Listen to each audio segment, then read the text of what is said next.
당신 이 사진을 어디서 봤나요? 병실 복도에 급한 발걸음 소리가 울렸다.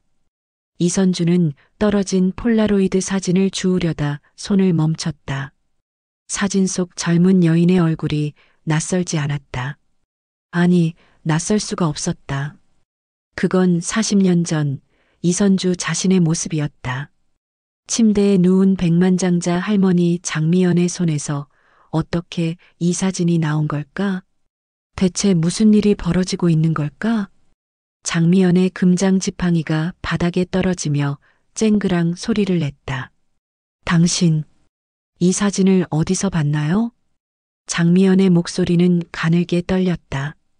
이선주는 사진을 움켜쥔 채 할머니의 창백한 얼굴을 바라봤다. 장미연의 눈빛에는 두려움과 간절함이 동시에 어려 있었다. 이 이야기가 어떻게 펼쳐질지 궁금하시다면 구독과 좋아요, 알림 설정 부탁드립니다. 이선주는 병원 복도를 천천히 걸었다. 매주 수요일 봉사활동으로 찾는 이 길이 오늘따라 유난히 길게 느껴졌다. 손에 든 과일 바구니가 묵직했다. 3층 특실 쪽으로 가시면 됩니다. 간호사가 친절하게 안내했다. 이선주는 고개를 끄덕이며 엘리베이터에 올랐다. 특실 병동은 처음이었다. 복도에 깔린 카펫이 발소리를 부드럽게 삼켰다. 307호실 문 앞에 멈춰섰다. 이선주는 잠시 숨을 고르고 문을 두드렸다. 대답이 없었다. 조심스럽게 손잡이를 돌렸다. 병실 안은 고요했다. 창가 침대에 누운 할머니가 눈을 감고 있었다. 이선주는 발소리를 죽이며 침대 옆 탁자에 과일 바구니를 내려놓았다. 실례합니다. 봉사활동으로 왔습니다. 여전히 대답이 없었다. 이선주는 물병에 물을 채우며 병실을 둘러봤다. 값비싼 가구들이 놓여 있었다. 침대 옆 협탁 위에는 금장 지팡이가 세워져 있었다. 뭔가 바닥에 떨어진 게 눈에 들어왔다. 이선주는 허리를 숙였다. 침대 아래 구석에 작은 폴라로이드 사진 한 장이 놓여 있었다. 사진을 집어들었다. 이선주의 손이 미세하게 떨렸다. 사진 속에는 25쯤 되어 보이는 젊은 여인이 웃고 있었다. 짧은 단발머리, 하얀 블라우스, 환한 미소. 이건 이선주의 목소리가 잠겼다. 사진 속 여인은 40년 전 자신의 모습이었다. 뜨개질 가게를 막 시작하던 그때 행복했던 그 시절의 얼굴이었다. 뒤에서 침대 시트가 바스락거리는 소리가 들렸다. 이선주는 황급히 고개를 들었다. 장미연이 눈을 뜨고 있었다. 할머니의 시선이 이선주가 든 사진으로 향했다. 그걸 어디서 주웠나요? 장미연의 목소리는 낮고 날카로웠다. 이선주는 사진을 내려다봤다가 다시 할머니를 바라봤다. 침대 아래 떨어져 있었습니다. 이게 제 사진인데요. 장미연이 천천히 상체를 일으켰다. 할머니의 얼굴은 창백했지만 눈빛만은 또렷했다. 이선주를 훑어보던 시선이 사진으로 내려갔다. 당신이 이선주라는 분인가요? 이선주의 심장이 빠르게 뛰었다. 처음 보는 할머니가 어떻게 자신의 이름을 아는 걸까? 과일 바구니를 든 손에 땀이 배었다. 어떻게 제 이름을? 장미연이 가늘게 웃었다. 그 웃음에는 안도와 슬픔이 뒤섞여 있었다. 할머니가 떨리는 손으로 침대 난간을 잡았다. 찾았습니다. 드디어 당신을 찾았어요. 병실 밖에서 발걸음 소리가 들려왔다. 이선주는 사진을 주머니에 넣으려다 멈칫했다. 장미연이 급하게 손을 뻗었다. 그 사진 아직 주머니에 넣지 마세요. 뒷면을 보셨나요? 이선주는 사진을 뒤집었다. 희미한 펜 글씨가 적혀 있었다. 1983년 봄 마지막 약속. 글씨체가 낯설었다. 이선주의 손에서 사진이 미끄러졌다. 장미연이 사진을 낚아챘다. 할머니의 움직임이 예상보다 빨랐다. 침대 시트를 움켜쥔 손의 핏줄이 붉어져 나왔다. 이 사진은 제가 42년간 지켜온 겁니다. 당신이 살아있다는 걸 확인하기 위해서요. 복도에서 들리던 발걸음이 멈췄다. 누군가 문 앞에 서 있는 기척이 느껴졌다. 이선주는 문 쪽을 돌아봤다가 다시 장미연을 마주했다. 저를 찾으셨다는 게 무슨 말씀이신가요? 저희가 아는 사이였나요? 장미연의 눈가에 주름이 깊어졌다. 할머니가 이선주의 손목을 꽉 잡았다. 차갑고 마른 손이었지만 힘은 강했다. 끝내기 전에 단 한 사람만은 진실을 알아야 합니다. 문이 열렸다. 정장을 입은 중년 남자가 들어섰다. 냉정한 표정, 날카로운 눈빛. 남자의 시선이 이선주와 장미연을 오갔다. 할머니, 누구십니까? 이분은? 장미연이 이선주의 손목을 놓지 않았다. 할머니의 손에 더 힘이 들어갔다. 이선주는 남자를 바라봤다. 남자의 턱선이 굳어 있었다. 박도현, 내 손자입니다. 장미연이 짧게 소개했다. 박도현은 협탁 위에 금장 지팡이를 집어들며 이선주를 경계하는 눈빛으로 바라봤다. 봉사활동 시간은 이미 끝났을 텐데요.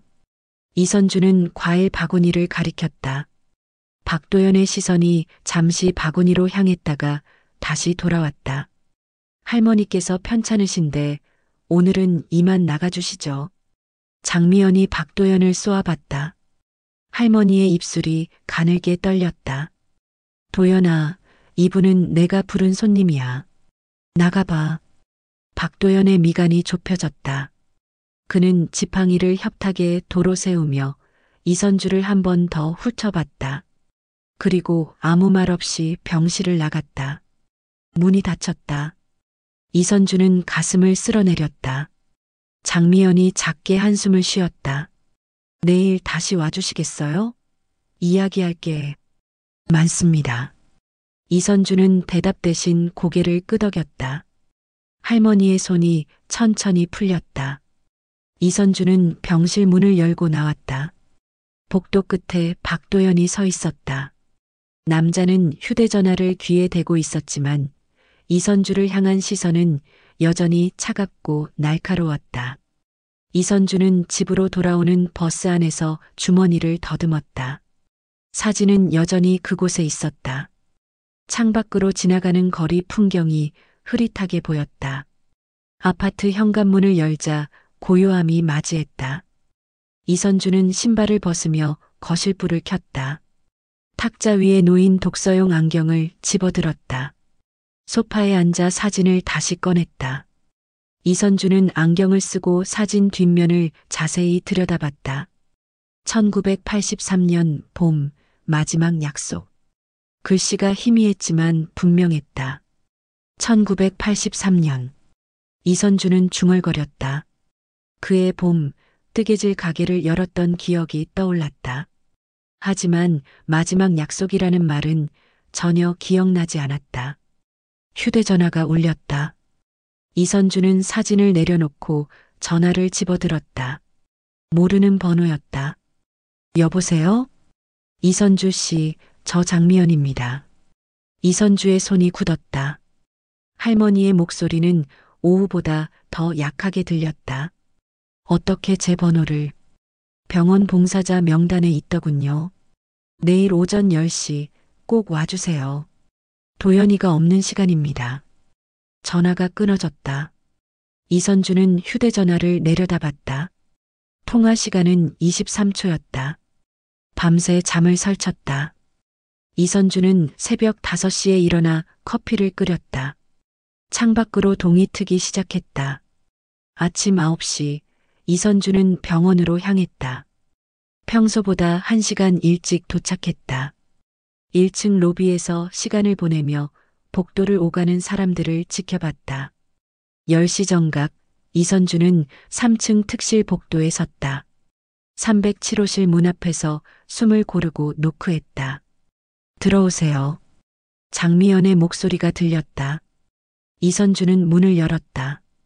할머니는 침대에 반쯤 기댄 채 창밖을 보고 있었다. 왔군요. 장미연이 고개를 돌렸다. 할머니의 얼굴은 어제보다 더 수척해 보였다. 하지만 눈빛만은 또렷했다. 이선주는 침대 옆 의자를 당겨 앉았다. 장미연이 협탁 서랍을 열었다. 할머니의 손이 무언가를 꺼내 이선주에게 내밀었다. 낡은 수첩이었다. 가죽 표지가 군데군데 헤어져 있었다. 이선주는 수첩을 받아들었다. 펼쳐보세요. 3월 15일. 이선주는 수첩을 넘겼다. 1983년 3월 15일 페이지에 빼곡한 글씨가 적혀 있었다. 이선주 마이너스 오후 2시 약속. 마지막 부탁. 절대 잊지 말 것. 이게 무슨 뜻인가요? 장미연이 창밖을 다시 바라봤다. 할머니의 손이 이불을 움켜쥐었다. 당신은 그날 제게 아이 하나를 맡겼습니다. 이선주의 손에서 수첩이 미끄러질 뻔했다. 할머니의 말이 귓가를 맴돌았다. 아이라뇨? 저는 아이를 낳은 적이 없는데요. 장미연이 천천히 고개를 저었다. 할머니의 눈가에 눈물이 맺혔다. 당신이 낳은 아이는 아니었습니다. 하지만 당신이 지키려 했던 아이였죠. 복도에서 발걸음 소리가 들렸다. 이선주는 긴장한 표정으로 문을 돌아봤다. 소리는 지나쳐갔다. 장미연이 이선주의 손을 잡았다. 할머니의 손은 여전히 차가웠다. 당신은 42년 전 어떤 여자가 버린 아기를 구했습니다. 그리고 그 아기를 제게 맡겼어요. 이선주는 숨이 막혔다. 기억이 흐릿하게 떠올랐다. 1983년 봄 가게 앞 골목길에서 울음소리를 들었던 날. 그 아기가 제 손자 박도연입니다. 수첩이 바닥에 떨어졌다. 이선주는 의자 팔걸이를 움켜쥐었다. 심장이 빠르게 뛰었다. 장미연이 이불 속에서 봉투 하나를 꺼냈다. 할머니가 봉투를 펼치자 안에서 서류 여러 장이 나왔다. 이건 당시 기록들입니다. 병원 입양 서류, 제가 작성한 메모, 그리고 장미연이 말을 멈췄다. 할머니의 손이 떨렸다. 당신이 제게 건넨 쪽지요. 이선주는 서류를 집어들었다. 노란 쪽지에 서툰 글씨가 적혀 있었다. 부디 이 아이를 지켜주세요. 저는 더 이상 방법이 없습니다. 마이너스 이선주. 이건 제 글씨가 맞습니다. 기억이 조각조각 돌아왔다. 골목길에서 발견한 갓난아기, 울부짖던 그 작은 생명. 경찰서에 가려다 어떤 부유한 여자를 만났던 일. 당신은 그날 저를 믿었습니다. 그리고 저는 약속을 지켰어요. 도연이를 제 손자로 키웠습니다. 이선주의 눈에서 눈물이 흘러내렸다. 장미연이 손수건을 건넸다. 하지만 왜 지금 이걸 말씀하시는 건가요? 장미연의 얼굴이 어두워졌다. 할머니가 창밖의 구름을 바라봤다. 도연이가 진실을 알아야 할 때가 왔기 때문입니다. 그리고 장미연이 숨을 깊이 들이마셨다. 제가 곧 죽을 테니까요. 이선주는 고개를 저었다. 장미연이 손을 들어 이선주를 제지했다. 의사가 3개월이라고 했습니다. 하지만 저는 한 달도 못 버틸 겁니다. 복도에서 다시 발걸음 소리가 들렸다. 이번에는 점점 가까워졌다. 장미연이 급하게 서류를 봉투에 다시 넣었다. 이걸 가져가세요. 절대 도연이에게 들키면 안 됩니다. 이선주는 봉투를 받아 가방 안에 넣었다. 문이 열렸다. 박도연이 들어섰다. 남자의 얼굴에 의심의 빛이 가득했다. 또 오셨네요. 이선주는 자리에서 일어났다. 장미연이 박도연을 향해 손을 뻗었다. 도연아, 이분은 내 오랜 친구야. 박도연은 대답 대신 이선주를 뚫어지게 바라봤다. 남자의 턱이 굳어졌다. 할머니 친구 명단에 이선주라는 이름은 없었는데요. 장미연의 손이 떨렸다. 할머니가 침대 난간을 붙잡았다. 42년 전 친구니까 내가 모를 수도 있지. 박도연이 금장 지팡이를 집어들었다. 남자의 시선이 이선주의 가방으로 향했다. 가방에 뭐가 들었습니까? 이선주는 가방을 움켜쥐었다. 장미연이 날카로운 목소리로 말했다. 도연 나가. 박도연의 눈빛이 차갑게 식었다. 남자는 지팡이를 협탁에 세우고 병실을 나갔다. 하지만 문을 완전히 닫지 않았다. 장미연이 작게 한숨을 쉬었다. 할머니가 이선주의 손을 다시 잡았다. 도연이는 저를 너무 많이 닮았어요. 의심이 많고 불신에 가득 차 있죠. 이선주는 아무 말도 하지 못했다. 장미연의 손에 더 힘이 들어갔다. 하지만 진실을 알면 달라질 겁니다.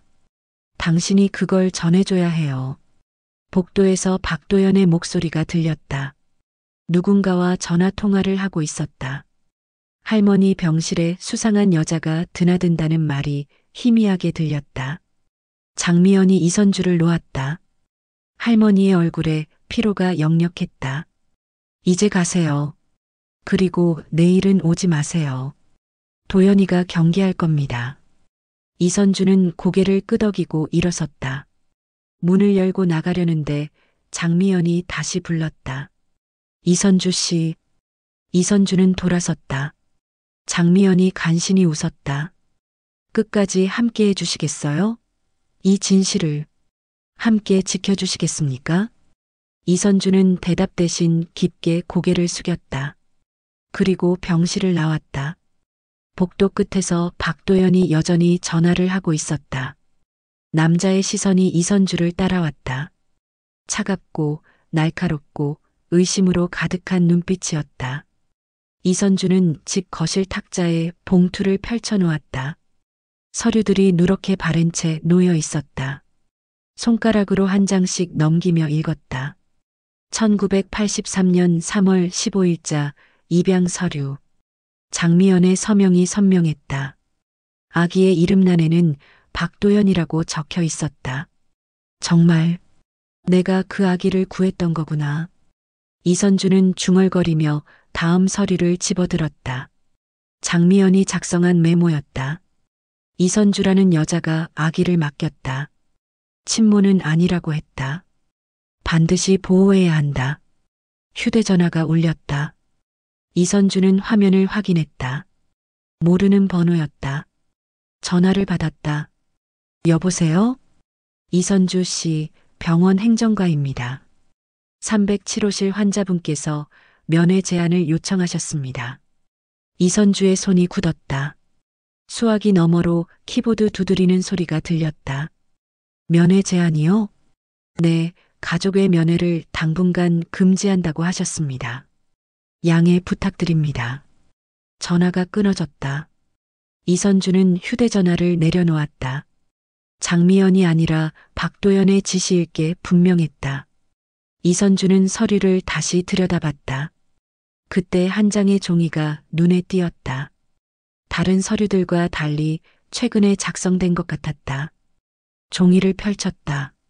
장미연의 필체였다. 병원 기록 보관실 마이너스 3층 북쪽 끝 마이너스 1983년 산부인과 기록 확인할 것. 이선주는 종이를 집어들고 일어났다. 가방을 챙기고 현관문을 나섰다. 병원에 도착한 시간은 오후 2시였다. 이선주는 1층 안내 데스크를 지나쳐 3층으로 올라갔다. 복도 북쪽 끝으로 걸었다. 기록 보관실이라는 표지판이 보였다.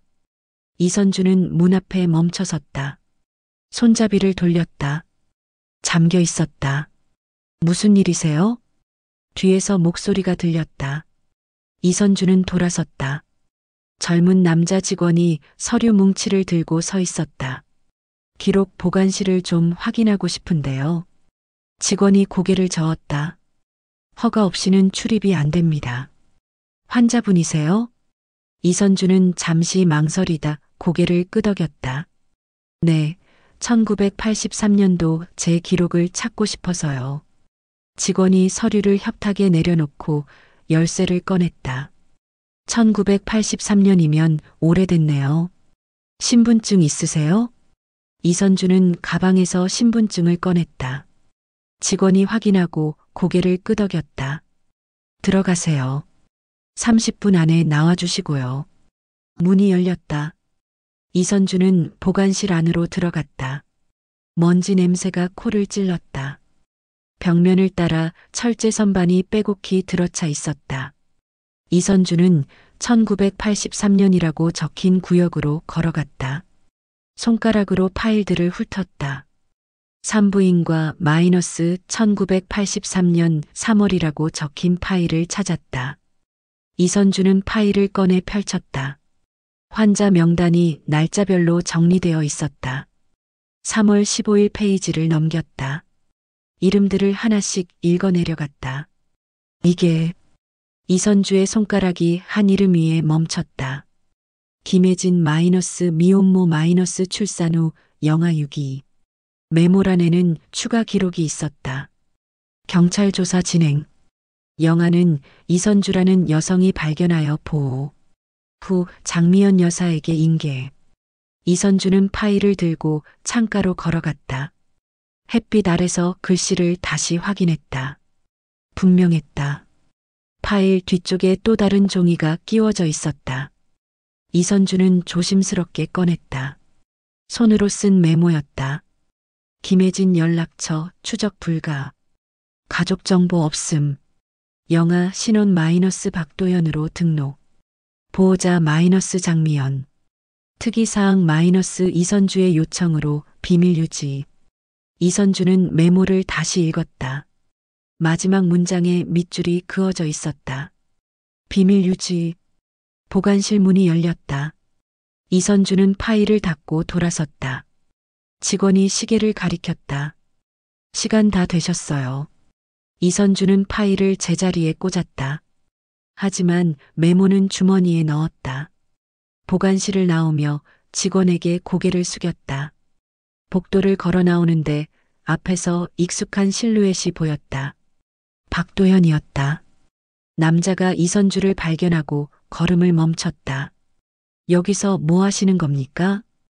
이선주는 침착하게 대답했다. 화장실을 찾다가 길을 잃었습니다. 박도연의 눈빛이 날카로워졌다. 남자가 이선주의 주머니를 힐끗 봤다. 할머니께서 면회 제안을 요청하셨습니다. 더 이상 병실에 오지 마세요.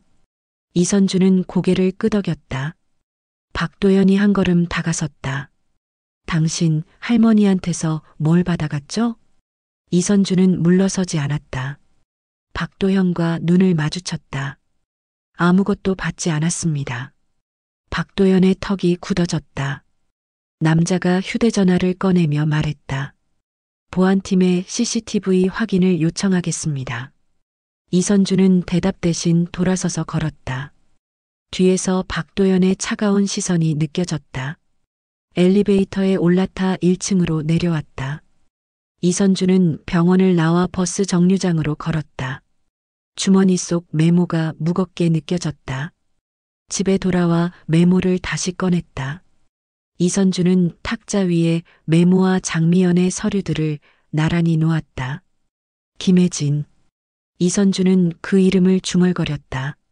42년 전 골목길에서 울던 아기의 엄마 이름. 휴대전화를 집어들고 인터넷 검색을 시작했다. 김혜진을 입력했다. 수많은 결과가 나왔다. 너무 흔한 이름이었다. 검색어에 1983년과 미혼모를 추가했다. 결과가 줄어들었다. 하지만 여전히 단서는 없었다. 이선주는 서류 더미를 다시 뒤적였다. 장미연의 수첩을 펼쳤다. 3월 15일 이후 페이지들을 넘겼다. 3월 20일 페이지에 짧은 메모가 있었다. 병원 의사소통표 작성. L, S, J, 마이너스 코드 확인 필요. 의사소통표? L, S, J. 이선주는 메모를 손가락으로 짚었다. L, S, J는 자신의 이름 이니셜이었다. 이선주 -리 선주. 다음 페이지를 넘겼다. 작은 종이가 떨어졌다. 이선주는 종이를 집어들었다. 표 형식으로 그려진 암호 같은 것이었다. 알파벳과 숫자가 조합되어 있었다. L, S, J, -307 -3F KEY 307호. 장미연 할머니 병실 번호잖아. 이선주는 표를 자세히 들여다봤다. KEY라는 단어 옆에 작은 그림이 그려져 있었다. 열쇠 모양이었다. 휴대전화가 진동했다. 문자 메시지였다. 발신자는 장미연이었다. 내일 새벽 5시 307호실 앞 복도. 혼자 오세요. 열쇠를 드리겠습니다. 이선주는 메시지를 다시 읽었다. 시계를 확인했다. 저녁 8시였다. 새벽까지 9시간이 남았다. 서류들을 봉투에 다시 넣고 금고에 넣었다. 이선주는 침대에 누웠지만 잠이 오지 않았다. 새벽 4시 알람이 울렸다. 이선주는 일어나 옷을 갈아입었다. 거울을 보며 머리를 빗었다. 병원으로 가는 새벽 거리는 고요했다. 택시기사가 이른 시간을 이상하게 여겼지만 묻지 않았다. 병원 앞에 내렸다.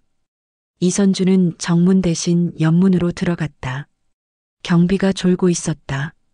3층 복도는 어두웠다. 이선주는 조용히 307호실 쪽으로 걸었다. 간호사실에서 희미한 불빛이 새어나왔다. 307호실 앞에 섰다. 시계를 확인했다. 정확히 새벽 5시였다. 문이 조용히 열렸다. 장미연이 휠체어를 타고 나왔다. 할머니의 얼굴은 창백했지만 눈빛은 또렷했다. 왔군요. 장미연이 손을 내밀었다. 손바닥에 작은 열쇠 하나가 놓여 있었다. 이게 뭔가요? 이선주가 물었다. 장미연이 열쇠를 이선주 손에 쥐어줬다. 제 금고 열쇠입니다. 집에 있는 금고요. 이선주는 열쇠를 내려다봤다. 작고 오래된 열쇠였다. 왜 이걸 제게? 장미연이 이선주의 손을 잡았다. 할머니의 손이 떨렸다. 도연이가 절 의심하기 시작했어요. 곧 모든 걸 뒤집어 엎을 겁니다. 복도 끝에서 발걸음 소리가 들렸다. 장미연이 급하게 휠체어를 돌렸다. 내일 밤 제 집으로 오세요. 주소는 문자로 보내겠습니다. 할머니가 병실로 들어가려는데 간호사가 다가왔다. 환자분, 왜 밖에 나와 계세요? 장미연이 간호사를 보며 웃었다. 화장실 가려고요. 간호사가 휠체어를 밀며 병실로 들어갔다. 문이 닫히기 전 장미연이 이선주를 돌아봤다. 할머니의 눈빛에 간절함이 가득했다. 이선주는 주먹을 쥐었다. 손바닥 안에서 열쇠가 차갑게 느껴졌다. 이선주는 집으로 돌아와 열쇠를 탁자 위에 올려놓았다. 작은 열쇠가 아침 햇살을 받아 반짝였다. 손가락으로 열쇠를 만지작거렸다. 휴대전화가 울렸다. 장미연에게서 온 문자였다. 서울시 강남구 청담동 123-45. 오늘 밤 10시. 현관 비밀번호 315. 이선주는 주소를 메모장에 적었다. 315. 1983년 3월 15일 박도연을 구한 날짜였다. 시계를 확인했다. 오전 6시. 밤까지 16시간이 남았다. 이선주는 소파에 앉아 눈을 감았다. 오후 2시 휴대전화가 다시 울렸다. 모르는 번호였다. 이선주는 전화를 받았다. 여보세요? 이선주 씨죠? 저는 박도연입니다. 이선주의 손이 굳었다. 박도연의 목소리는 차갑고 단호했다. 무슨 일이십니까? 할머니와 무슨 관계인지 정확히 말씀해 주시죠. 이선주는 잠시 침묵했다. 수화기 너머로 박도연의 숨소리가 들렸다. 오랜 친구라고 이미 말씀드렸습니다. 거짓말 마세요. CCTV를 확인했습니다. 기록 보관실에서 뭘 가져갔죠? 이선주는 심장이 빠르게 뛰는 걸 느꼈다. 주머니에 넣었던 메모가 떠올랐다. 아무것도 가져가지 않았습니다. 그럼 오늘 저녁 병원으로 다시 와주시죠. 할머니 앞에서 직접 확인하겠습니다. 전화가 끊어졌다. 이선주는 휴대전화를 내려놓고 탁자 위의 열쇠를 바라봤다. 저녁 6시 이선주는 병원에 도착했다. 로비에서 박도연이 기다리고 있었다. 남자는 정장 차림이었고 팔짱을 끼고 서 있었다. 오셨군요. 박도연이 엘리베이터 쪽을 가리켰다. 이선주는 따라 걸었다. 엘리베이터 안에서 둘은 말없이 섰다. 3층에 도착했다. 박도연이 먼저 내려 307호실로 향했다. 이선주는 뒤를 따랐다. 병실 문이 열렸다. 장미연이 침대에 앉아 있었다. 할머니의 얼굴에 놀람이 스쳤다. 도연아, 왜 이선주 씨를? 박도연이 할머니를 가로막았다. 할머니, 이분이 병원 기록을 몰래 훔쳐갔습니다. 이선주는 고개를 저었다. 장미연이 침대 난간을 붙잡고 일어섰다. 도연아, 무슨 소리야? 박도연이 이선주를 향해 손을 내밀었다. 가방을 보여주시죠. 이선주는 가방을 움켜쥐었다. 박도연의 눈빛이 더 날카로워졌다. 거부하시면 경찰을 부르겠습니다. 장미연이 박도연의 팔을 잡았다. 할머니의 손에 힘이 들어갔다. 도연아, 그만해. 이선주 씨는 아무 잘못도 없어. 박도연이 할머니의 손을 뿌리쳤다. 장미연이 비틀거렸다.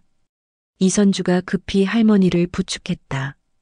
할머니, 왜 이분을 그렇게 두둔하십니까? 대체 무슨 관계인 거예요? 장미연의 입술이 떨렸다. 할머니가 침대에 다시 앉았다. 그건 아직 말할 수 없다. 박도연이 비웃었다. 남자가 협탁 서랍을 열었다. 그럼 이건 뭡니까? 박도연의 손에 낡은 수첩이 들려 있었다. 장미연의 수첩이었다. 이선주는 숨을 죽였다. 제 수첩을 왜 뒤지는 거야? 장미연이 소리쳤다. 박도연은 수첩을 펼쳤다. 이선주 마이너스 오후 2시 약속. 마지막 부탁. 이게 뭡니까? 침묵이 흘렀다. 장미연이 창밖을 바라봤다. 박도연이 수첩을 덮고 이선주를 쏘아봤다. 42년 전에 무슨 일이 있었습니까? 이선주는 대답하지 않았다. 장미연이 손을 들어 박도연을 제지했다. 도연아, 나가줘. 이선주 씨와 단둘이 얘기하고 싶구나. 박도연의 턱이 굳었다. 남자가 수첩을 주머니에 넣으며 말했다. 안 됩니다. 할머니께서 이 여자한테 속고 계신 겁니다. 장미연이 침대에서 일어났다. 할머니가 비틀거리면서도 박도연 앞으로 걸어갔다. 나가라고 했어. 할머니의 목소리가 떨렸다. 박도연은 물러서지 않았다. 이선주 씨가 나가야 합니다. 할머니를 보호해야 해요. 이선주가 입을 열었다. 제가 나가겠습니다. 장미연이 급히 이선주의 손을 잡았다. 안 돼요. 당신은 여기 있어야 해요. 박도연이 두 사람 사이를 가로막았다. 남자가 호출 버튼을 눌렀다. 보안팀을 부르겠습니다. 간호사가 급히 달려왔다. 뒤따라 보안 요원 2명이 들어섰다. 이분을 내보내주세요. 박도연이 이선주를 가리켰다. 보안 요원이 다가왔다. 이선주는 장미연을 바라봤다. 할머니의 눈에 눈물이 고였다. 장미연이 고개를 저었지만 말은 하지 못했다. 이선주는 조용히 가방을 챙겼다. 보안 요원이 이선주의 팔을 잡았다. 같이 가시죠. 복도로 나왔다. 뒤에서 장미연의 울음소리가 희미하게 들렸다. 이선주는 고개를 돌려 병실을 바라봤다. 박도연이 문 앞에 서서 이선주를 노려보고 있었다. 남자의 얼굴에는 승리감과 의심이 뒤섞여 있었다. 1층까지 내려와 병원 밖으로 나왔다. 보안 요원이 말했다. 앞으로 이 병원 출입을 자제해 주세요. 이선주는 대답 대신 고개를 끄덕였다. 보안 요원이 돌아갔다. 이선주는 병원 앞 벤치에 앉았다. 해가 기울고 있었다. 주머니에서 열쇠를 꺼냈다. 휴대전화가 진동했다. 장미연에게서 온 문자였다. 미안합니다. 도연이가 모든 걸 의심하고 있어요. 그래도 오늘 밤 꼭 오세요. 부탁입니다. 이선주는 메시지를 지우고 시계를 확인했다. 저녁 7시. 3시간 후면 약속 시간이었다. 택시를 잡아 타고 청담동 주소를 말했다. 기사가 내비게이션을 켰다. 차가 강남 쪽으로 향했다. 창밖으로 네온 사인이 지나갔다. 이선주는 열쇠를 손에 쥐고 있었다. 밤 9시 반, 택시가 큰 저택 앞에 멈췄다. 이선주는 요금을 내고 내렸다. 높은 담장과 철문이 보였다. 초인종을 눌렀다. 대답이 없었다. 이선주는 문자를 다시 확인했다. 비밀번호 315. 철문 옆 키패드에 숫자를 입력했다. 문이 열렸다. 이선주는 정원을 지나 현관으로 걸어갔다. 정원 조명이 길을 밝혔다. 현관문 앞에 섰다. 손잡이를 돌렸다. 잠겨 있지 않았다. 이선주는 안으로 들어갔다. 거실이 넓고 조용했다. 고급 가구들이 놓여 있었다. 벽에는 그림들이 걸려 있었다. 할머니? 이선주가 조심스럽게 불렀다. 대답이 없었다. 안쪽 복도로 걸어갔다. 복도 끝에 방 하나가 보였다. 문이 반쯤 열려 있었다. 이선주는 다가가 안을 들여다봤다. 서재였다. 책장이 벽을 가득 채우고 있었다. 중앙에 큰 책상이 놓여 있었다. 책상 뒤편 벽에 금고가 보였다. 이선주는 열쇠를 꺼냈다. 금고 앞에 섰다. 열쇠를 열쇠 구멍에 넣었다. 딸깍 소리와 함께 금고가 열렸다. 안에는 서류 뭉치와 사진들이 가지런히 놓여 있었다. 이선주는 서류를 꺼내 펼쳤다. 첫 장은 파양 기록이었다. 박도연 마이너스 1983년 3월 20일 마이너스 보호자 장미연 마이너스 친모 김혜진 마이너스 발견자 이선주. 다음 서류를 넘겼다. 병원 사고 기록이었다. 1983년 3월 14일 마이너스 신생아 유기 사건 마이너스 용의자 김혜진 마이너스 도주. 이선주의 손이 떨렸다. 다음 장을 펼쳤다. 경찰 조사 기록이었다. 김혜진 마이너스 19세 마이너스 미혼모 마이너스 가족 없음 마이너스 소재 파악 불가. 마지막 서류는 장미연이 직접 쓴 편지였다. 이선주는 편지를 들고 읽기 시작했다. 이선주 씨에게 당신이 이 편지를 읽고 있다면 제가 더 이상 진실을 숨길 수 없는 상황이 된 겁니다. 도연이는 자신의 출생 비밀을 모릅니다. 하지만 알아야 할 때가 왔습니다. 뒤에서 발걸음 소리가 들렸다. 이선주는 편지를 내려놓고 돌아섰다. 박도연이 서재 문 앞에 서 있었다. 남자의 손에는 휴대전화가 들려 있었다. 화면에는 현관 CCTV 영상이 재생되고 있었다. 할머니 집에 무단 침입하셨군요. 박도연의 목소리가 얼음장처럼 차갑게 울렸다. 이선주는 서류를 움켜쥔 채 박도연을 마주봤다. 남자가 서재 안으로 들어서며 문을 닫았다. 그 서류 내려놓으세요. 박도연의 목소리가 낮게 깔렸다. 이선주는 서류를 책상 위에 올려놓았다. 남자가 책상으로 다가왔다. 할머니께서 허락하셨습니다. 이선주가 말했다. 박도연이 서류를 집어들어 훑어봤다. 남자의 얼굴이 굳어졌다. 파양 기록? 이게 대체 무슨... 박도연의 목소리가 떨렸다. 남자가 다음 장을 넘겼다. 신생아 유기 사건이라는 제목이 눈에 들어왔다. 이선주는 박도연의 표정을 지켜봤다. 남자의 손이 미세하게 떨리기 시작했다. 이게 저에 대한 기록입니까? 박도연이 서류를 내려놓고 이선주를 쏘아봤다. 남자의 눈빛에 혼란과 분노가 뒤섞여 있었다. 할머니께서 직접 말씀하셨어야 했습니다. 이선주가 조용히 대답했다. 박도연이 책상을 탁 쳤다. 당신이 무슨 권리로? 그때 박도연의 휴대전화가 울렸다. 남자가 화면을 확인했다. 병원에서 온 전화였다. 여보세요? 박도연의 얼굴이 창백해졌다. 남자가 휴대전화를 귀에 댄 채 굳어섰다. 지금 갑니다. 전화를 끊은 박도연이 서재를 뛰쳐나갔다. 이선주는 급히 서류를 챙겨 뒤따랐다. 무슨 일입니까? 현관에서 신발을 신던 박도연이 돌아봤다. 할머니가 쓰러지셨습니다. 의식불명이래요. 이선주의 가슴이 철렁 내려앉았다. 박도연이 현관문을 박차고 나갔다. 이선주도 뒤따라 밖으로 나왔다. 박도연의 차가 정원에 서 있었다. 남자가 운전석에 올라타며 소리쳤다. 타세요. 이선주는 조수석에 올랐다. 차가 굉음을 내며 출발했다. 밤거리를 달리는 차 안은 침묵으로 가득했다. 박도연의 손이 핸들을 꽉 쥐고 있었다. 남자의 턱이 떨렸다.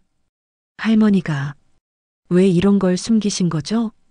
박도연이 중얼거렸다. 이선주는 대답하지 않았다. 병원에 도착했다. 박도연이 급하게 차에서 내렸다. 이선주도 따라 내려 병원 안으로 뛰어갔다. 3층 복도에 의료진이 모여 있었다. 307호실 문이 활짝 열려 있었다.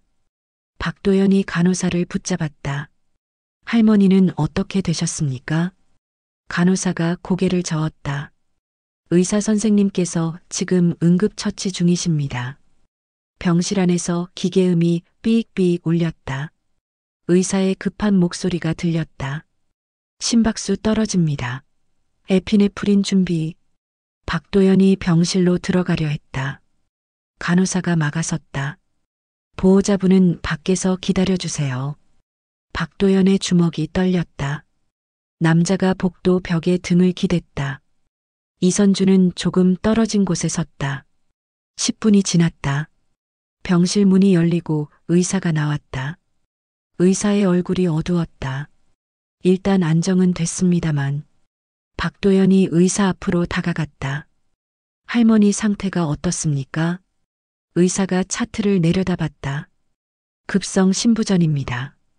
극심한 스트레스가 원인으로 보입니다. 박도연의 시선이 이선주에게 향했다.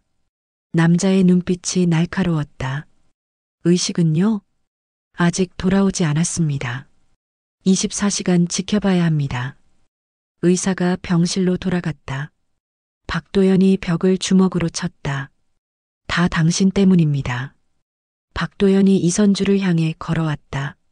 남자의 얼굴이 일그러져 있었다. 당신이 나타나고 나서 할머니가 이상해지셨어요. 대체 할머니한테 뭘 한 겁니까? 이선주는 물러서지 않았다. 저는 진실을 알려드렸을 뿐입니다. 박도연의 손이 이선주의 어깨를 붙잡았다. 남자의 손에 힘이 들어갔다. 진실? 당신이 아는 게 뭔데요? 간호사가 급히 달려와 박도연을 말렸다. 보호자님, 진정하세요. 박도연이 손을 놓았다. 남자가 병실 안을 들여다봤다. 장미연이 침대에 누워 있었다. 산소 마스크가 얼굴을 덮고 있었다. 들어가 보겠습니다. 박도연이 병실로 들어갔다. 문이 닫혔다. 이선주는 복도 벤치에 앉았다. 가방에서 서류를 꺼냈다. 장미연의 편지가 아직 남아 있었다. 편지를 펼쳐 이어서 읽었다. 도연이는 착한 아이입니다. 하지만 진실을 모른 채 살아왔습니다. 제가 그 진실을 숨긴 건 아이를 보호하기 위해서였습니다. 김혜진이라는 여자는 위험한 사람이었습니다. 이선주의 눈이 다음 문장에 멈췄다. 김혜진은 도연이를 버린 게 아닙니다. 누군가에게 쫓기고 있었습니다. 그래서 아이를 숨겨야 했습니다. 이선주 씨, 당신이 그날 도연이를 구하지 않았다면 아이는 죽었을 겁니다. 편지를 든 손이 떨렸다. 이선주는 다음 장을 넘겼다. 사진 뒷면을 보세요. 제가 남긴 마지막 단서가 있습니다. 이선주는 가방을 뒤졌다. 폴라로이드 사진이 안주머니에 들어 있었다. 사진을 꺼내 뒤집었다. 1983년 봄, 마지막 약속이라는 글씨 아래 작은 글자가 더 적혀 있었다. 이선주는 사진을 빛에 가까이 대고 들여다봤다. 내가 지켜준 아이는 너였다. 내가 지켜준 아이? 이선주는 중얼거렸다. 문장의 의미가 이해되지 않았다. 병실 문이 열렸다. 박도연이 나왔다. 남자의 눈이 붉게 충혈되어 있었다. 할머니가 깨어나셨습니다. 이선주는 자리에서 일어났다. 박도연이 고개를 저었다. 하지만 말씀을 못하세요. 뭔가 쓰시려고 하는데. 간호사가 종이와 펜을 들고 병실로 들어갔다. 잠시 후 다시 나왔다. 손에 종이 한 장이 들려 있었다. 박도연이 종이를 받아들었다. 남자의 얼굴이 굳어졌다. 뭐라고 쓰셨습니까? 이선주가 물었다. 박도연이 종이를 이선주에게 내밀었다. 종이에는 떨리는 글씨로 짧은 문장이 적혀 있었다. 사진 뒷면을 보라. 이선주는 손에 쥔 사진을 바라봤다. 박도연의 시선도 사진으로 향했다. 그게 뭡니까? 박도연이 사진을 빼앗듯 가져갔다. 남자가 사진 뒷면을 읽었다. 내가 지켜준 아이는 너였다. 이게 무슨 뜻입니까? 이선주는 대답할 수 없었다. 박도연이 사진을 뒤집어 앞면을 봤다. 이 여자가 당신입니까? 이선주가 고개를 끄덕였다. 박도연의 손이 떨렸다. 할머니가 왜 당신 사진을 가지고 계신 겁니까? 병실 안에서 기계음이 다시 울렸다. 간호사가 급히 뛰어들어갔다. 의사 선생님, 환자분 심박수가 또 떨어집니다. 박도연이 사진을 떨어뜨리고 병실로 뛰어갔다. 이선주는 사진을 주워들었다. 의료진이 병실로 몰려갔다. 복도에 삑삑 경보음이 울려 퍼졌다. 이선주는 병실 문틈으로 안을 들여다봤다. 장미연이 침대에 누워 있었다. 할머니의 손이 허공을 더듬고 있었다. 장미연의 입술이 움직였다. 소리는 들리지 않았지만 입모양을 읽을 수 있었다. 미안해. 선주야. 할머니의 손이 천천히 떨어졌다. 기계음이 길게 울렸다.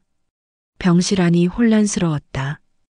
의료진이 장미연을 둘러싸고 급하게 움직였다. 박도연이 침대 옆에 무릎을 꿇었다. 할머니, 의사가 심폐소생술을 시작했다.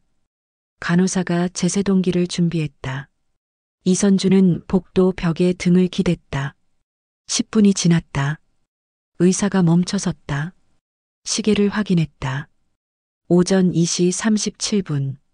심박 회복했습니다. 박도연이 침대 난간을 붙잡고 일어섰다.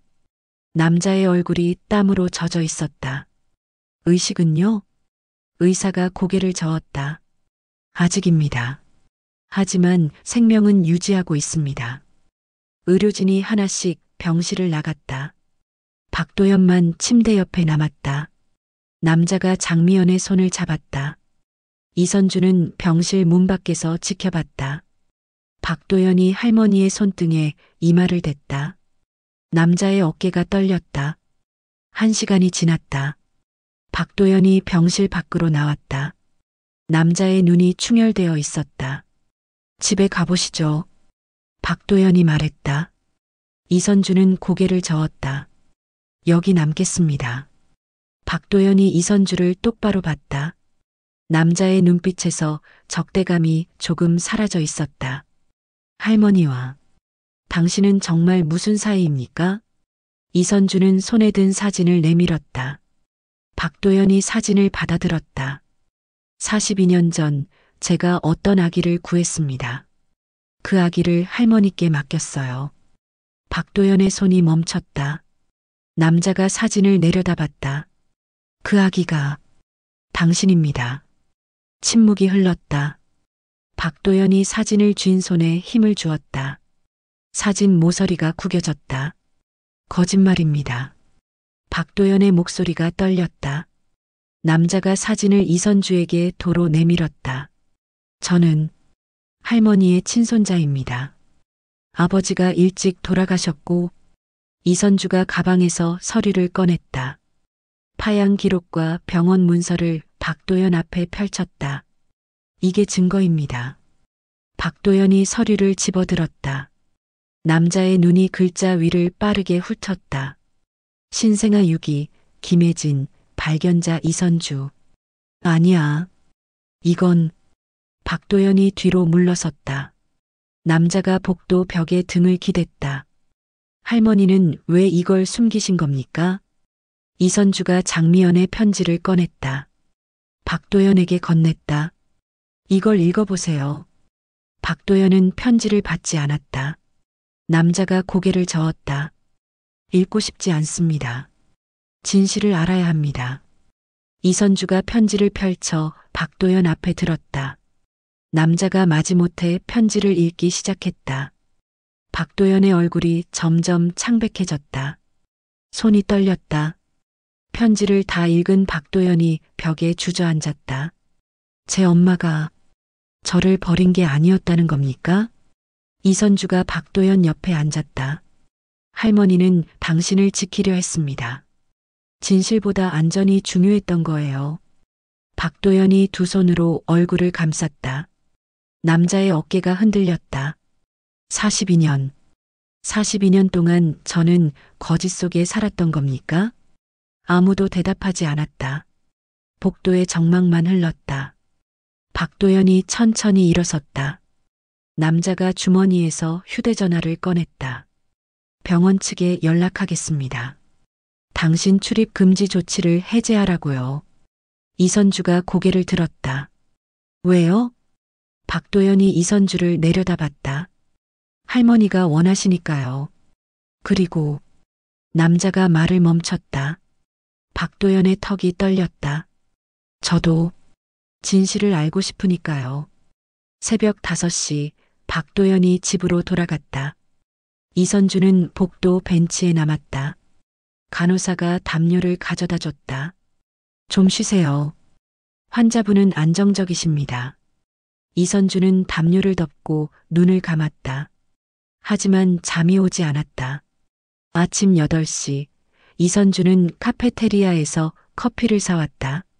307호실로 돌아왔다. 병실 문이 활짝 열려 있었다. 이선주는 안을 들여다봤다. 침대가 비어 있었다. 시트가 깨끗하게 정돈되어 있었다. 협탁 위에 금장 지팡이도 사라졌다. 이선주는 간호사실로 뛰어갔다. 307호실 환자분은 어디 가셨나요? 간호사가 차트를 확인했다. 새벽 6시에 중환자실로 이송되셨습니다. 이선주의 손에서 커피가 떨어질 뻔했다. 중환자실이요? 네, 상태가 악화되셔서요. 보호자분께서 동의하셨습니다. 이선주는 중환자실로 향했다. 5층 끝에 있었다. 문 앞에 박도연이 서 있었다. 들어갈 수 없습니다. 박도연이 말했다. 남자의 얼굴이 지쳐 있었다. 상태가 어떻습니까? 의사가 48시간이 고비래요. 이선주는 중환자실 유리창 너머를 들여다봤다. 장미연이 침대에 누워 있었다. 각종 기계에 연결되어 있었다. 면회는 오후 2시부터 10분만 가능합니다. 박도연이 덧붙였다. 이선주는 고개를 끄덕였다. 그때까지 기다리겠습니다. 박도연이 이선주를 돌아봤다. 집에 가서 쉬세요. 제가 연락드리겠습니다. 이선주는 거절하려다 박도연의 눈빛을 봤다. 남자의 눈에 간절함이 있었다. 알겠습니다. 이선주는 병원을 나왔다. 택시를 타고 집으로 향했다. 집에 도착해 침대에 누웠다. 눈을 감았지만 장미연의 얼굴이 떠올랐다. 미안해, 선주야라고 입술을 움직이던 모습. 오후 1시 휴대전화가 울렸다. 박도연이었다. 병원으로 오세요. 빨리요. 무슨 일입니까? 할머니 병실에서 이상한 게 발견됐습니다. 전화가 끊어졌다. 이선주는 급히 옷을 갈아입고 병원으로 향했다. 5층 중환자실 앞에 경찰이 서 있었다. 박도연이 경찰과 이야기하고 있었다. 무슨 일입니까? 이선주가 다가가자 박도연이 돌아섰다. 307호실에 누군가 침입했습니다. CCTV를 확인했는데 경찰이 태블릿을 들어 영상을 보여줬다. 새벽 5시 검은 옷을 입은 사람이 307호실로 들어가는 모습이었다. 얼굴이 안 보이네요. 경찰이 말했다. 영상 속 인물은 모자를 깊이 눌러 쓰고 있었다. 뭘 가져갔나요? 이선주가 물었다. 박도연이 고개를 저었다. 가져간 게 아니라 놓고 갔습니다. 박도연이 비닐봉지를 들었다. 안에 사진 한 장이 들어 있었다. 이선주는 사진을 자세히 봤다. 젊은 여자가 아기를 안고 있는 흑백 사진이었다. 사진 뒷면에 글씨가 적혀 있었다. 김혜진 마이너스 1983년 3월 13일. 도연 씨 엄마. 아니, 친모입니다. 박도연의 손이 떨렸다. 남자가 사진을 뚫어지게 봤다. 왜 누가 이걸 병실에 놓고 간 겁니까? 경찰이 사진을 증거봉투에 넣었다. 조사해 보겠습니다. 혹시 협박을 받으신 적 있습니까? 박도연이 고개를 저었다. 경찰이 메모를 하고 자리를 떠났다. 박도연과 이선주만 남았다. 박도연이 중환자실을 들여다봤다. 누가 할머니를, 왜 우리를? 남자의 목소리가 잠겼다. 이선주는 아무 말도 하지 못했다. 그때 중환자실 문이 열렸다. 의사가 나왔다. 보호자분? 박도연이 다가갔다. 환자분께서 잠깐 의식을 회복하셨습니다. 들어가 보시겠습니까? 박도연이 이선주를 돌아봤다. 같이 가시죠. 둘은 중환자실 안으로 들어갔다. 장미연이 희미하게 눈을 뜨고 있었다. 산소 마스크 너머로 할머니의 입술이 움직였다. 박도연이 침대 옆에 섰다. 이선주는 조금 뒤에 섰다. 장미연의 손이 허공을 더듬었다. 박도연이 할머니의 손을 잡았다. 할머니, 저예요. 도연이에요. 장미연의 눈에서 눈물이 흘렀다. 할머니가 고개를 돌려 이선주를 봤다. 선주. 아. 목소리가 거의 들리지 않았다. 이선주가 앞으로 나섰다. 네, 여기 있습니다. 장미연이 산소 마스크를 벗으려 했다. 간호사가 급히 말렸다. 환자분, 안 됩니다. 하지만 장미연은 마스크를 벗었다. 할머니가 가쁜 숨을 몰아쉬며 말했다. 지팡이. 속을 봐. 지팡이요? 박도연이 물었다.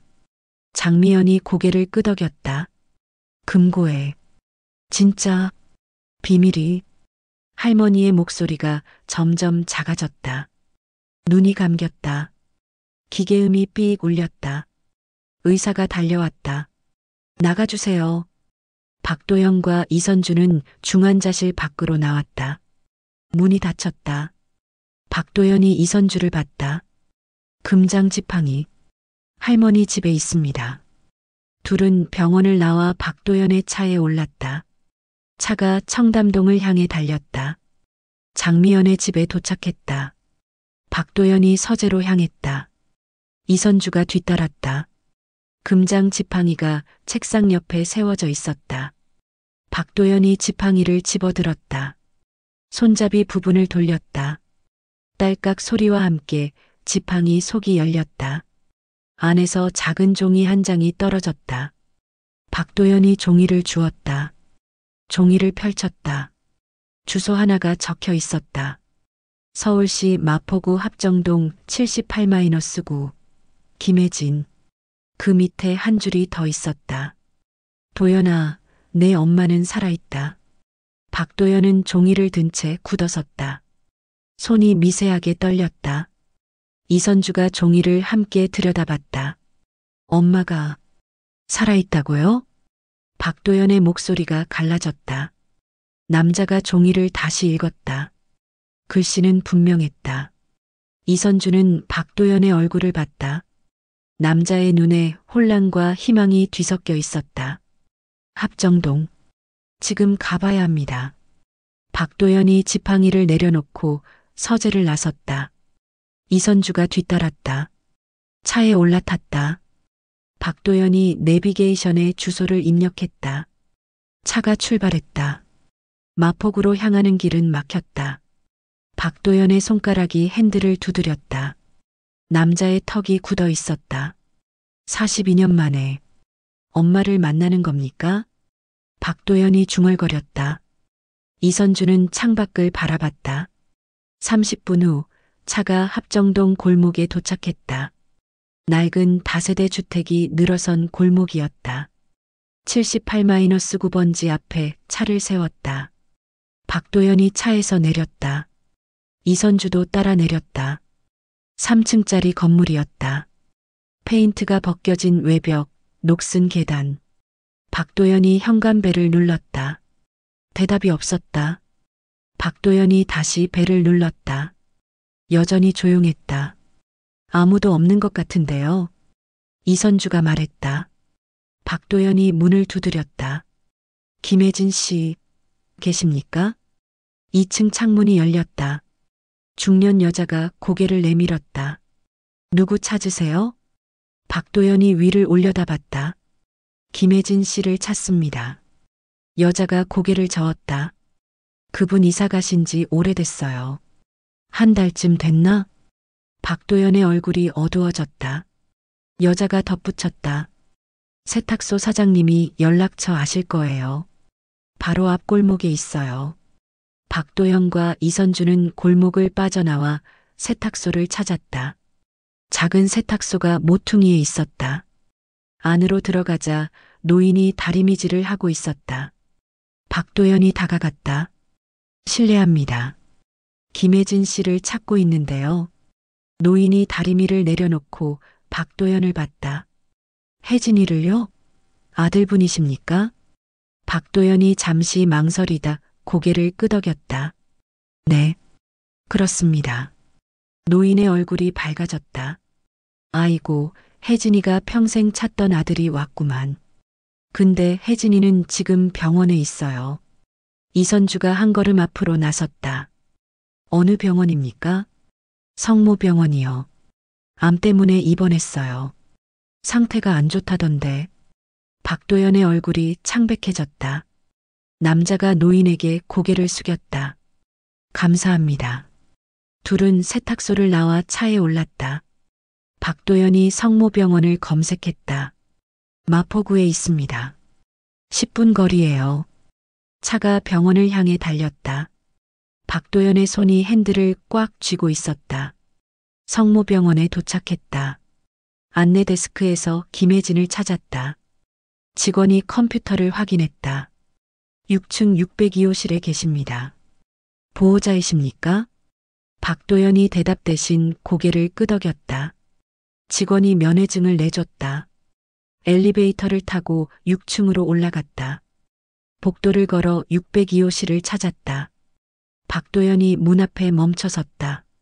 남자의 손이 문고리에 닿았다가 떨어졌다. 들어가세요. 이선주가 조용히 말했다. 박도연이 숨을 깊이 들이마셨다. 문을 열었다. 병실 안에 여자가 누워 있었다. 마른 몸, 창백한 얼굴, 머리카락이 거의 없었다. 김혜진이 눈을 떴다. 여자의 시선이 박도연에게 향했다. 누구? 목소리가 약했다. 박도연이 침대 옆으로 걸어갔다. 남자가 입을 열었다. 저는 박도연입니다. 김혜진의 눈이 커졌다. 여자가 떨리는 손으로 침대 난간을 잡았다. 도연, 도연이? 박도연이 고개를 끄덕였다. 김혜진의 눈에서 눈물이 흘러내렸다. 내 아들이 왔구나. 여자가 손을 뻗었다. 박도연은 물러서지 않았다. 김혜진의 손이 박도연의 손을 잡았다. 미안해. 김혜진이 흐느꼈다. 박도연의 눈도 붉어졌다.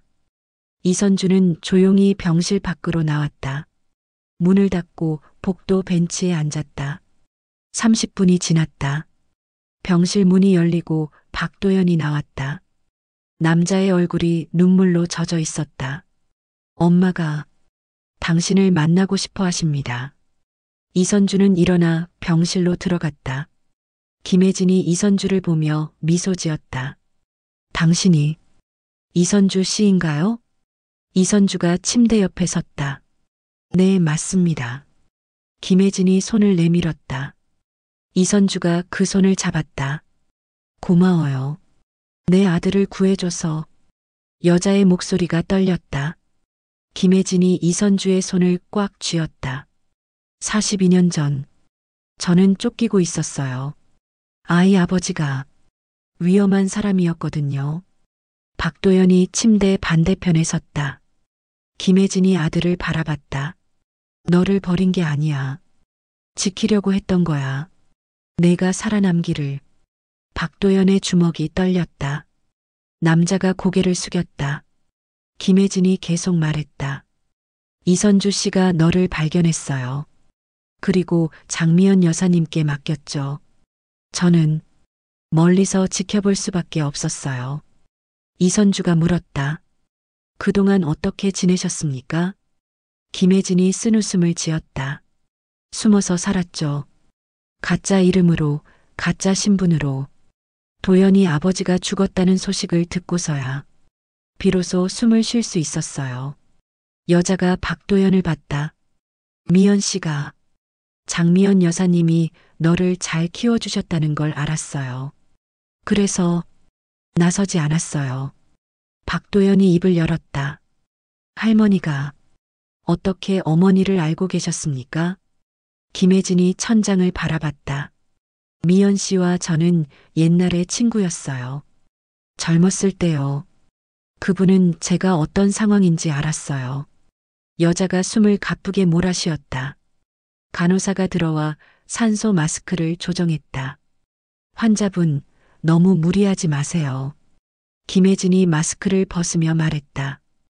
괜찮아요. 할 말이 남았어요. 간호사가 걱정스러운 표정으로 나갔다. 김혜진이 박도연을 봤다. 도연아, 장미연 여사님께 고맙다고 전해줘. 그분이 없었으면 넌. 여자의 목소리가 잠겼다. 박도연이 어머니의 손을 잡았다. 엄마, 이제 같이 살아요. 제가 모실게요. 김혜진이 고개를 저었다. 늦었어. 의사가 한 달이래. 박도연의 얼굴이 일그러졌다. 아니에요. 치료하면. 아들아. 김혜진이 박도연의 손을 꽉 쥐었다. 42년 만에 내 얼굴을 봤어. 그걸로 충분해. 이선주는 두 사람을 바라봤다. 김혜진이 이선주를 향해 고개를 돌렸다. 이선주 씨, 한 가지 부탁이 있어요. 말씀하세요. 김혜진이 침대 서랍을 가리켰다. 거기 봉투 하나가 있어요. 꺼내주시겠어요? 이선주가 서랍을 열었다. 노란 봉투가 들어 있었다. 꺼내서 김혜진에게 건넸다. 김혜진이 봉투를 열었다. 안에서 서류 한 묶음이 나왔다. 이건 도연이 아버지가 은닉한 재산 기록이에요. 박도연이 서류를 받아들었다. 남자의 눈이 커졌다. 이게 불법으로 모은 돈이에요. 하지만 이제 시효가 지났어요. 합법적으로 찾을 수 있어요. 김혜진이 아들을 봤다. 이걸로 장미연 여사님 병원비를 내줘. 그분께 빚을 갚아야 해. 박도연이 서류를 내려다봤다. 손이 떨렸다. 김혜진이 다시 기침을 했다. 이선주가 물을 따라 건넸다. 고마워요. 여자가 물을 조금 마셨다. 김혜진이 박도연을 봤다. 도연아, 장미연 여사님께 진실을 말씀드려. 내가 왜 너를 맡겼는지. 그리고 김혜진의 눈에서 눈물이 흘렀다. 내가 평생 미안했다고 전해줘. 박도연이 어머니를 안았다. 김혜진이 아들의 등을 쓰다듬었다. 우리 아들 잘 컸구나. 정말 잘 컸어. 병실 문이 열렸다. 의사가 들어왔다. 보호자분, 잠깐 나오시겠습니까? 박도연이 어머니를 놓고 의사를 따라 나갔다. 이선주도 따라 나섰다. 복도에서 의사가 차트를 보며 말했다. 환자분 상태가 급격히 악화되고 있습니다. 오늘 밤이 고비입니다. 박도연의 얼굴이 창백해졌다. 뭐라도 할 수 있는 게 없습니까? 의사가 고개를 저었다. 이미 말기입니다. 통증 완화만 해드릴 수 있습니다. 박도연이 벽에 기댔다. 남자의 어깨가 떨렸다. 이선주가 박도연의 어깨에 손을 올렸다. 어머니 곁에 계세요. 남은 시간을. 박도연이 고개를 끄덕였다. 남자가 병실로 돌아갔다. 이선주는 복도에 남았다. 휴대전화를 꺼내 장미연이 입원한 병원에 전화했다. 307호. 아니, 중환자실 장미연 환자 상태가 어떻습니까? 간호사의 목소리가 들렸다. 안정적이십니다. 오후에 잠깐 깨어나셨어요. 이선주는 안도의 한숨을 쉬었다. 전해주실 말씀이 있습니다. 김혜진을 찾았다고. 네, 전달하겠습니다. 전화를 끊었다. 이선주는 602호실 문을 들여다봤다. 박도연이 어머니 손을 잡고 앉아 있었다. 김혜진이 아들의 얼굴을 쓰다듬고 있었다. 42년 만에 이어진 모자의 재회. 이선주는 조용히 복도를 걸어 나왔다. 밖에서 해가 지고 있었다. 이선주는 병원 정원 벤치에 앉아 하늘을 바라봤다. 모든 진실이 드러났다. 이제 남은 건 마지막 이별뿐이었다. 이선주는 성모병원 정원 벤치에서 밤을 보냈다. 별이 뜨고 졌다. 새벽 공기가 차가웠다. 오전 6시 박도연이 정원으로 내려왔다. 남자의 얼굴이 지쳐 있었다. 어머니가 편안히 가셨습니다. 박도연의 목소리가 떨렸다. 이선주는 자리에서 일어났다.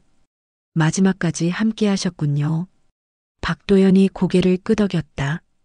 남자의 눈이 붉게 충혈되어 있었다. 새벽 5시였어요.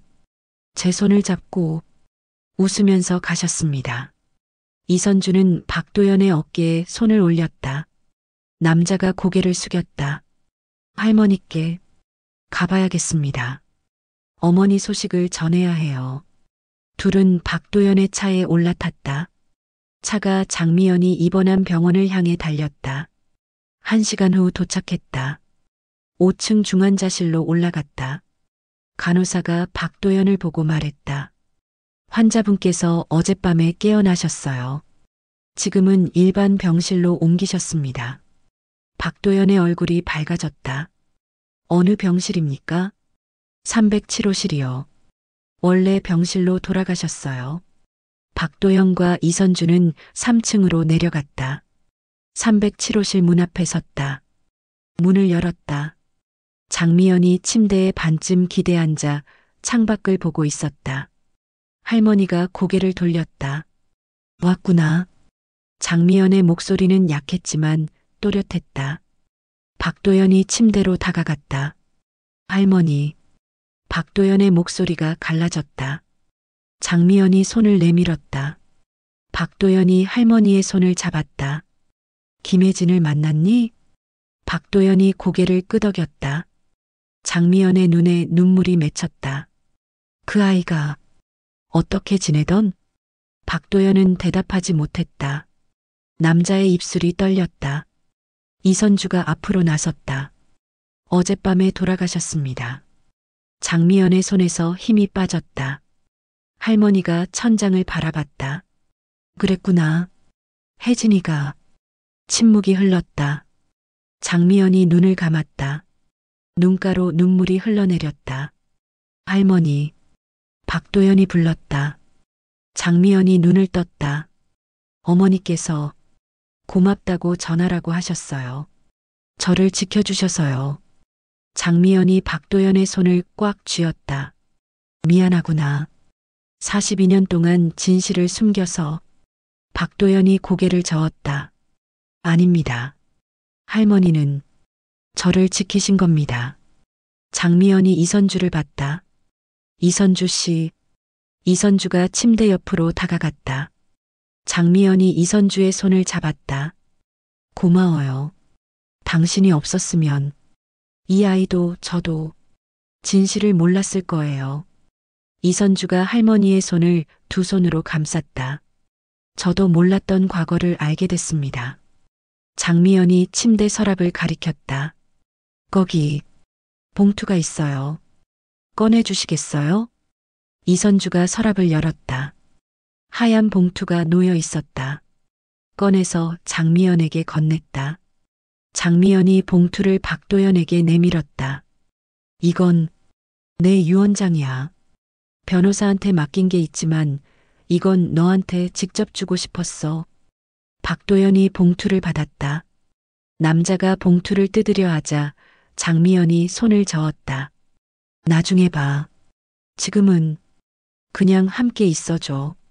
박도연이 봉투를 내려놓고 할머니 손을 다시 잡았다.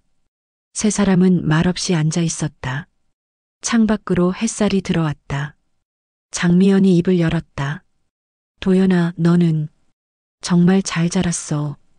혜진이가 봤으면 좋아했을 거야. 박도연의 눈에서 눈물이 떨어졌다. 할머니. 아니, 제 엄마는 할머니예요. 저를 키워주신 분은. 장미연이 손을 들어 박도연을 제지했다. 아니야. 너를 낳은 사람도 너를 처음 안아준 사람도 혜진이야. 나는 그저 대신 돌본 거야. 박도연이 할머니를 안았다. 장미연이 손자의 등을 쓰다듬었다. 고마워. 내 손자가 돼줘서. 이선주는 조용히 자리에서 일어났다. 병실 문을 향해 걸었다. 이선주 씨. 장미연이 불렀다. 이선주가 돌아섰다. 잠깐만요. 장미연이 협탁 서랍을 다시 열었다. 손을 넣어 뭔가를 꺼냈다. 낡은 폴라로이드 사진이었다. 이선주가 처음 발견했던 그 사진. 이거 가져가세요. 장미연이 사진을 내밀었다. 이선주가 다가가 사진을 받았다. 왜 제게 이걸? 이 사진은 당신 거예요. 42년 전 당신이 제게 아이와 함께 맡긴 거예요. 이선주는 사진을 내려다봤다. 젊은 시절의 자신이 환하게 웃고 있었다. 저는 이런 사진을 준 기억이 없는데요. 장미연이 미소 지었다. 그날 당신은 도연이를 제게 맡기면서 말했어요. 이 아이가 컸을 때 절 기억할 수 있도록 사진 한 장 놓고 갑니다라고요. 이선주의 눈에 눈물이 고였다. 장미연이 계속 말했다. 당신은 도연이의 은인이에요. 그리고 저한테도요. 당신이 그 아이를 구하지 않았다면. 할머니의 목소리가 떨렸다. 저는 평생 혼자였을 거예요. 이선주가 사진을 가슴에 안았다. 박도연이 할머니와 이선주를 번갈아 봤다. 이선주 씨. 박도연이 입을 열었다. 할머니 말씀이 맞습니다. 저희를 구해주셨어요. 남자가 자리에서 일어나 이선주에게 고개를 숙였다. 감사합니다. 이선주는 손을 저었다. 저는 그저 옳은 일을 했을 뿐입니다. 장미연이 창밖을 바라봤다. 이제 모든 게 제자리를 찾았네요. 할머니가 눈을 감았다. 얼굴에 평온함이 감돌았다. 박도연이 봉투를 집어들었다. 조심스럽게 뜯었다. 안에서 편지 한 장이 나왔다. 박도연이 편지를 읽기 시작했다. 목소리가 떨렸다. 사랑하는 도연에게. 이 편지를 읽을 때쯤이면 나는 이미 이 세상에 없을 거야. 장미연이 눈을 뜨고 박도연을 봤다. 아직 살아있는데 읽어? 박도연이 멈췄다. 장미연이 웃었다. 나중에 봐. 아직 할 얘기 많아. 박도연이 편지를 접어 넣었다. 세 사람이 다시 침묵 속에 앉았다. 간호사가 들어와 장미연의 상태를 확인했다. 많이 좋아지셨네요. 회복이 빠르십니다. 간호사가 나갔다. 장미연이 이선주를 봤다.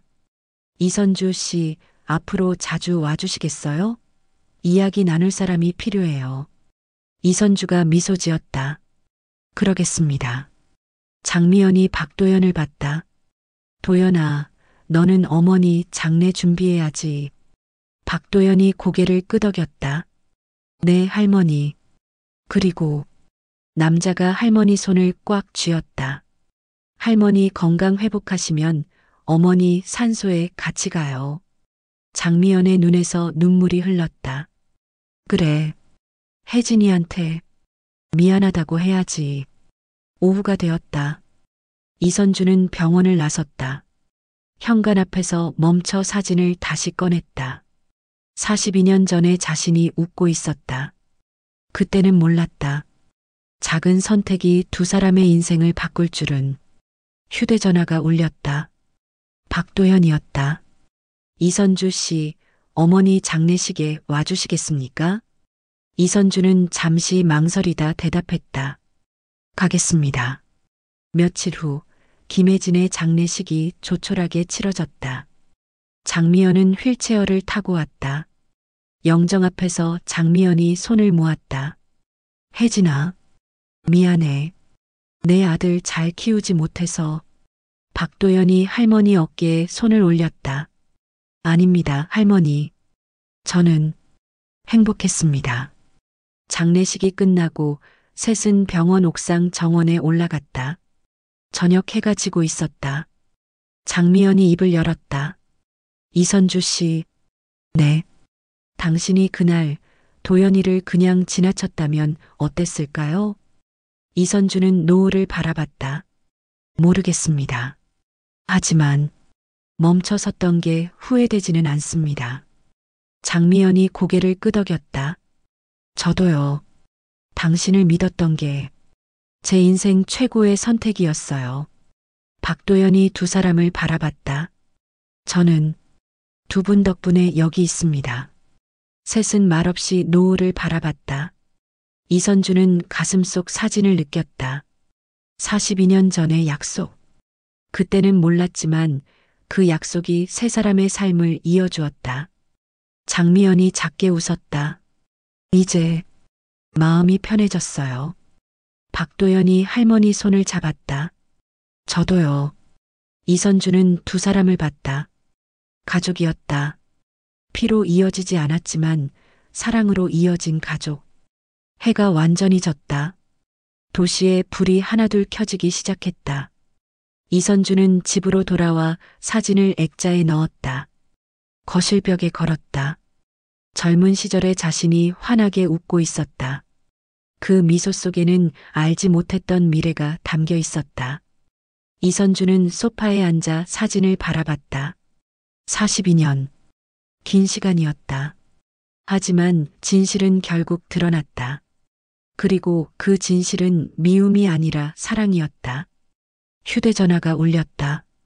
박도연에게서 온 문자였다.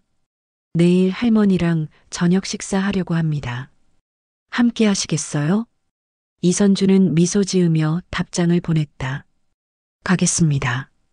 창밖으로 별이 떴다. 이선주는 벽에 사진을 다시 봤다. 그날의 선택. 멈춰서서 아기를 안아 올렸던 그 순간. 그 순간이 만든 인연은 42년이 지나 따뜻한 가족으로 돌아왔다. 이선주는 눈을 감았다. 가슴속에 따뜻함과 씁쓸함, 그리고 오래된 연민의 여운이 남았다. 하지만 무엇보다 강한 건 모든 게 제자리를 찾았다는 안도감이었다.